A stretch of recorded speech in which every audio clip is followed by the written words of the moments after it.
Tagong-tago yung bilbil nyo dito, lalo kahit i-keep ko na sana itong boxy crop shirt na to kasi ang ganda talaga nyo, no? So, yan, ganyan nga siya kaganda na pag suot-suot mo siya. And ang dali lang niya ang bagayan, no? Kahit anong isuot mo na pambaba, bagay sa kanya. Pwede ka naka-denims na skirt, denim na pants, or any skirt na you want, or kahit ano. May available nga silang size, medium hanggang 2XL yung available size nila, ano. Ayan, meron tayo ditong available na color na black, white, army green, khaki, limestone, soft brown, and yung light beige. So, meron ako ditong sample ng light beige, and yung army green nila. So, ito yung army green nila, no. Ayan, maganda siya, heavyweight material.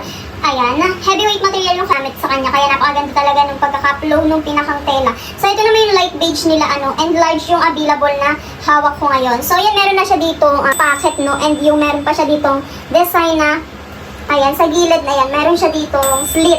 Ayan, both side may slit, and ang ganda niya talaga, quality. So, try natin isuot itong kulay light beige. Ang ganda niya, lakas din makalinis, tingnan. Ganda naman yung itsura nung kanilang light beige. Ang ganda, no, kahit anong iterno mo sa kanya, ang ganda. And, kaya niyang bagayan talaga. Kaya gusto ko talaga itong kanilang crop shirt, no. Ayan, large ito. And yung aking height is 4'11 and 55 kilograms ako. Ganyan siya mga mi. Ang ganda. Tagong-tago yung bilbil nyo dito. Lalo kahit uupo kayo, hindi halatang may bilbil kayo, no. Ganyan siya. Ang hirap na din kasi dali ng mga fitted ngayon. Kaya nagustuhan ko na rin yung mga ganitong klaseng crop shirt. Siyempre, kung gusto nyo ito, ilalagay ko yung link sa Yellow Basket. I-click nyo lang yan para makapag-check out. Go!